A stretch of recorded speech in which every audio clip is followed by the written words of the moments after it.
calls out far-right thuggery.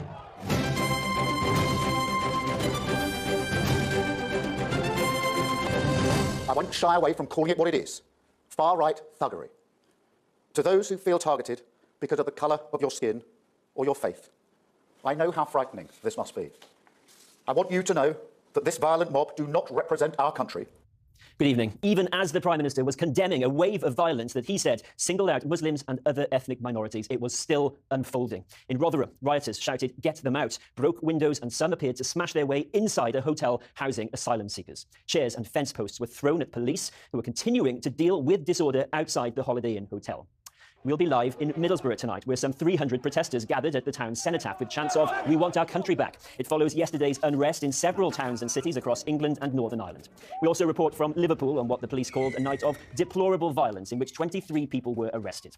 Well, the violence escalated rapidly in Rotherham this afternoon as rioters attacked a hotel housing asylum seekers. Home Secretary Yvette Cooper said police had full government support for the strongest action against those responsible. While in Middlesbrough, a crowd of around 300 people marched through the town centre, some attacking police, others smashing the windows of houses and cars. From Middlesbrough, our chief correspondent, Alex Thompson, has this report. Today, Yorkshire, Rotherham. Crowds clashing with police outside a hotel where immigrants are being housed. Bottles and furniture thrown at the police, masked men shouting Yorkshire. A bin set on fire by rioters with little regard for anyone inside the hotel. A police force, at times, appearing outnumbered. Right now, there are attacks happening on a hotel in Rotherham. Marauding gangs intent on law-breaking, or worse, windows smashed, fire set ablaze, residents and staff in absolute fear. There is no justification, none, for taking this action. Early afternoon, hundreds had gathered in Middlesbrough city centre. Everyone we spoke to condemned the violence, hated the term hard right. They just feel immigration's out of control, opinions forceful and to many fanciful. It's our country and we're getting pushed out. I understand how the Native Indians felt in America now, because that's what the white man did when he pushed them out. Only it's the white man getting pushed out of this country. Well, I hope everything goes peacefully. I think that's what the majority of the families and that have come here today is for. Peaceful demonstrations, no riots. No, you don't want to be like everybody else labelled far right. So first, this man let his flag do the talking. There's been a lot of aggro, there's been a lot of trouble. That can't be right. No, it isn't right. We're not condoning it, but people... Do you condemn it? I condemn it, but what I'm saying is people now are at boiling point. First, a moment's silence for the 3 girls murdered in Southport. And then the march. Along the city's main Linthorpe Road, scuffles with riot police as one group tried to break the police cordon. City centre mosques asked worshippers to stay away this weekend because of safety fears. We witnessed several arrests. The police say the total is 16 so far. And so the familiar pattern unfolds. The crowd now swelled to close on 1,000 people or more. It's true, some abhor the violence, they condemn it, but hundreds are intent on having a fight. A number of vehicles were attacked today and 3 burned out in a suburb in the early hours. And at a number of points, bricks, bottles and cans were thrown at the police lines. More than 4,000 extra police officers now stand ready, with the court system gearing up for round-the-clock hearings. In a country which now imprisons peaceful climate protesters for several years, how will the courts deal with this? Not much comfort, perhaps, to hard-working people, though, with businesses and livelihoods wrecked, now starting the laborious clean-up. Well, yes, news just in late this afternoon. The Home Secretary has announced a national plan for beefing up security at mosques across the country. Here in Middlesbrough, pretty quiet, as you can see, people told to keep away from the city centre. The violence is continuing in the Linthorpe Road area. It's just over there. Police helicopter, you can probably hear overhead. A telling moment just before we came on air right here. One of the march organisers, who we've come to know, came over and showed us a bucket full of cash collected at today's rally to be sent to the families of the victims tragically killed in Southport. He was visibly angry at what had happened, but he said, "The problem is, Alex, we can't control this. We're just a few people who want a peaceful rally. There's hundreds more who don't." A pretty telling comment from someone at the very centre of organising what started peacefully and continued in very different but all too familiar fashion now.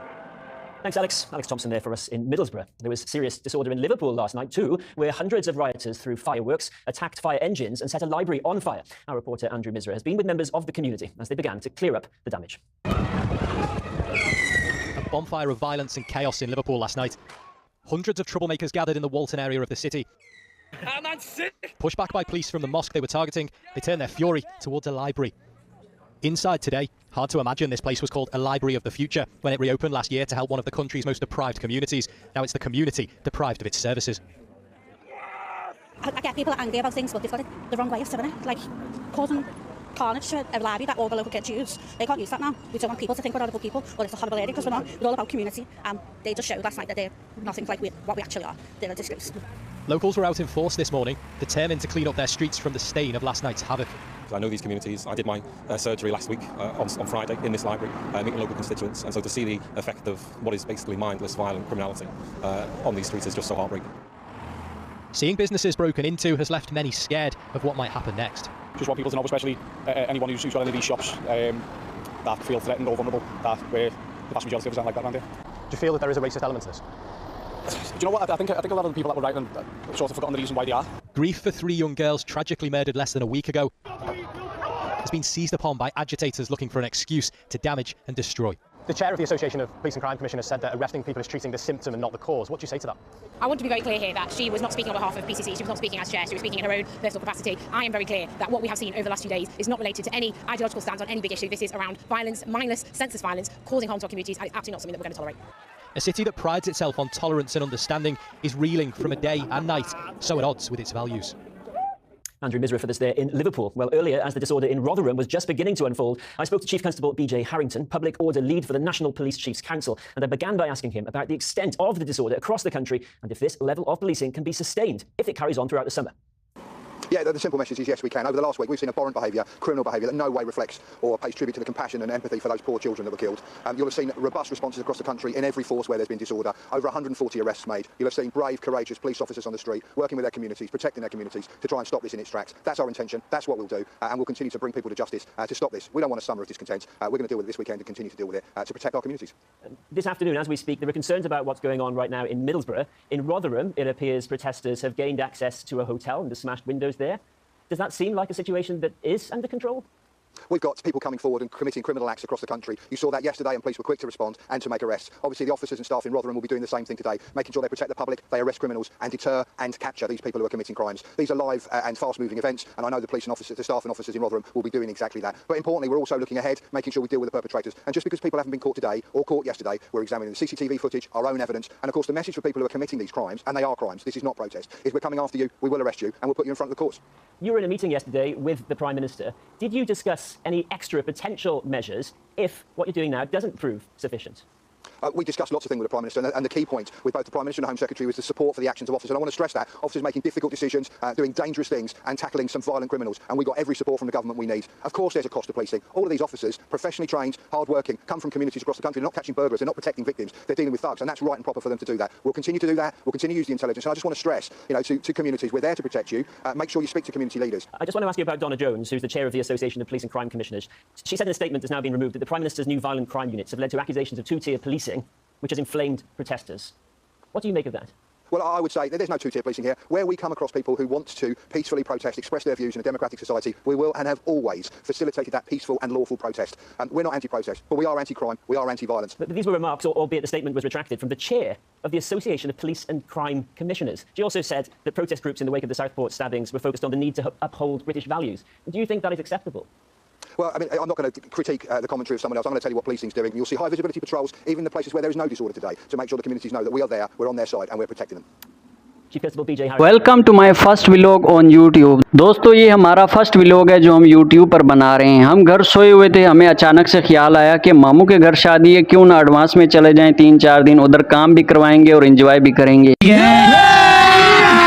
अभी मजा आएगा ना video किया दोस्तों, motorcycle खींचा और हमने सोचा कि व्लॉग भी बनाते जाएंगे, अपनी आवाम को आज ऐसी ऐसी चीज़ें दिखाएंगे कि शायद उन्होंने कभी नहीं देखी होंगी। तो दोस्तों अब क्या करेंगे, हम व्लॉग बनाएंगे, आपको घुमाएंगे फिराएंगे, आपको हर चीज़ दिखाएंगे अच्छी अच्छी कि हमारे सिटी में क्या क्या है। तो दोस्तों अभी हम आ चुके हैं मोटरसाइकिल पर, रोड पर, और ये जो आप सरसब्ज देख रहे हैं साइड पे, जो ये क्या चीज़ें हैं दोस्तों, ये है अनारों का बाग। ये अनार देखकर दिल में ऐसे बम्प फूटते हैं, मैं क्या बताऊं आपको। इतनी खुशी मुझे जैसे वीडियो में बम्प फूटा, मुझे लग रहा है आपके दिल में भी ऐसे बम्प फट रहे हैं अनारों का बाग देखकर।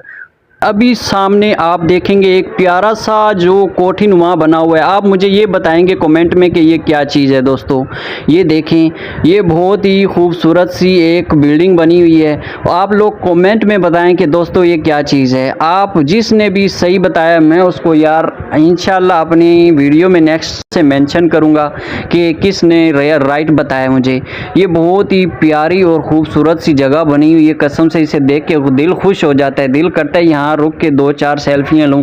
पर मैं बहुत गर्मी में तपा हुआ हूँ तो मेरा दिल कर रहा है मैं कुछ ठंडा पीऊँ, गन्ने का जूस या कुछ मिल्क शेक या कुछ ठंडा मतीरा खाऊं, पर बहुत जल्दी में हूँ इसलिए मैं यहाँ नहीं रुक पाया। नेक्स्ट टाइम इंशाल्लाह आपको अंदर से ये दिखाऊंगा।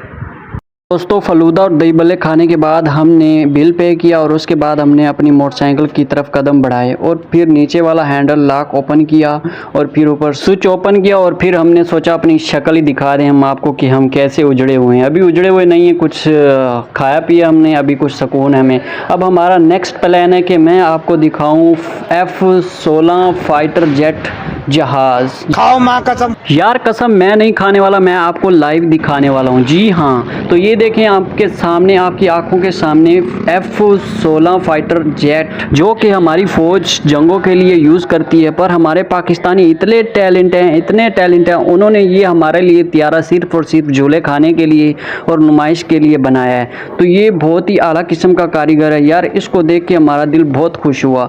और के खुश ऐसे हुआ कि यार इतना अच्छा टैलेंट है हमारे पाकिस्तानियों में, इतना अच्छा टैलेंट है, मैं क्या बताऊँ आपको यार, जितनी ज़्यादा तारीफ़ करो कम है। एक हमारा दिल था कि हम अपना मोटरसाइकिल इधर रोकें और इस भाई से, जहाज़ बनाने वाले भाई से हम इससे इंटरव्यू लें, पर हम थोड़ी जल्दी में थे, गर्मी बहुत थी यार, हमें घर पहुंचना था, थोड़ा सा सफ़र रह गया कि हमने बोला कि हम वापस आएंगे फिर इससे इंटरव्यू लेंगे, पर जल्दी से जल्दी हम पहले घर पहुँच जाएँ फिर इंशाल्लाह इनसे इंटरव्यू होगा।